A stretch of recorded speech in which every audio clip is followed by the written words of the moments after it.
जय हिंद दोस्तों। उत्तर प्रदेश में बीजेपी के सहयोगी और सुभाषपा प्रमुख ओम प्रकाश राजभर लगातार अपनी बयानों को लेकर, अपनी प्रतिक्रियाओं को लेकर उत्तर प्रदेश ही नहीं पूरे देश की राजनीति में चर्चा का विषय बने रहते हैं दोस्तों। इसी कड़ी को आगे बढ़ाते हुए उन्होंने एक बार फिर ऐसा बयान दिया है जिसके कारण प्रदेश की राजनीति में हाहाकार मचा हुआ है। बीजेपी के लोग भी ये नहीं समझ पा रहे हैं और उनके सहयोगी भी ये नहीं समझ पा रहे हैं कि आखिर ओम प्रकाश राजभर ने ऐसा बयान दिया ही क्यों। दोस्तों, ओम प्रकाश राजभर ने जो कहा है वास्तव में वो बीजेपी को सख्ती में डाल सकता है, बीजेपी की टेंशन को बढ़ा सकता है, बीजेपी की परेशानी को बढ़ा सकता है। और ये बात उन्होंने क्यों कही दोस्तों, जब मीडिया के लोगों ने उनसे सवाल किया तो उन्होंने क्यों कही इसका कारण भी बताया, खुलासा भी किया। आपको भी हम बताएंगे कि ओपी राजभर ने ऐसा बयान क्यों दिया, कारण भी बताएंगे आपको कि किस कारण से उन्होंने वो बयान दिया। दोस्तों, आरएसएस प्रमुख मोहन भागवत द्वारा जनसंख्या दर की बढ़ोतरी में गिरावट पर दिए गए बयान को लेकर सियासी संग्राम मचा हुआ है।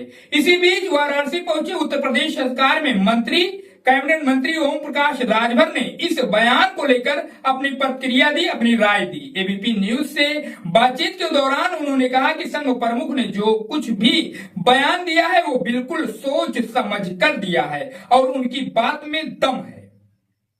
आगे उन्होंने कहा कि निश्चित ही उनके द्वारा कहे गए बातों का अर्थ निकलता है। इसके अलावा उन्होंने ये भी कहा कि हमारा मानना है कि समाज में लोग ज्यादा शिक्षित हों, सभी परिवार में शिक्षा बहुत आवश्यक है क्योंकि शिक्षा सबसे बड़ा मूलधन है और तभी जाकर व्यक्ति स्वयं ऐसे विषयों पर अपने विवेक के अनुसार निर्णय ले सकेगा। भारतीय जनता पार्टी के सहयोगी ओम प्रकाश राजभर के इस बयान की खूब चर्चा हो रही है कि हम बीजेपी के गुलाम नहीं हैं। इस विषय पर जब मीडिया के लोगों ने उनसे सवाल पूछा, उन्होंने कहा कि हमारे कार्यकर्ता ने अपने कार्यक्रम के लिए हमें आमंत्रित किया था। इस दौरान कार्यक्रम में समय से पहुंचने को लेकर सवाल उठ रहे थे। कुछ मीडिया के लोगों ने कहा कि भाजपा के आप गुलाम हैं क्या। तब हमने जवाब देते हुए कहा कि हम उनके साथी हैं, हम बीजेपी के गुलाम नहीं है दोस्तों।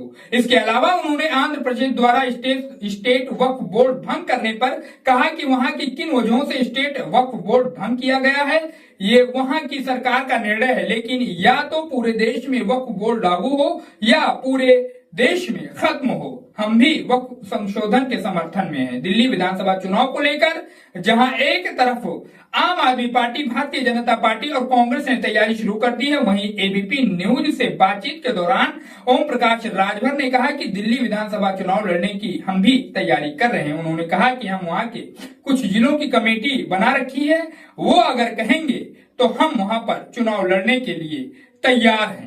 इसके अलावा उन्होंने कहा कि हमने वहां भी जो है कमेटियां बना रखी है, अगर उन्होंने हमसे संपर्क किया और उन्होंने इच्छा जाहिर की तो हम चुनाव लड़ने के लिए दिल्ली में भी तैयार हैं। वहीं दोस्तों, सपा प्रमुख अखिलेश यादव द्वारा उत्तर प्रदेश की स्वास्थ्य व्यवस्था को लेकर उठाए जा रहे सवाल पर कहा कि इन लोगों ने पाकिस्तान का पानी पी लिया है, वही पानी नशा कर रहा है, तो ये लोग विरोध कर रहे हैं। दरअसल देश में परिवर्तन हो चुका है। यही राजभर है दोस्तों जो बीजेपी सरकार की नाकामियों को गिनाते हुए थक नहीं रहे थे। पानी पीकर फिर भी बीजेपी की नाकामियों को गिना रहे थे, लेकिन जब से सरकार में गए हैं तो चारों तरफ इनको चमना चमन और हरियाली ही नजर आ रही है। वैसे इनके बारे में आपकी क्या राय है, आप भी अपनी राय हमें जरूर बताइए। अखिलेश यादव के बारे में इन्होंने जो कहा है उसके बारे में भी आप हमें कमेंट बॉक्स में जरूर अपनी राय दीजिए। वीडियो अच्छा लगा हो दोस्तों तो चैनल को जरूर सब्सक्राइब करो, खबर अच्छी लगी हो तो हमारे चैनल को जरूर सब्सक्राइब करके हमें सपोर्ट करो। मिलते हैं दोस्तों किसी दूसरे खबर के साथ, तब तक के लिए जय हिंद, जय भारत।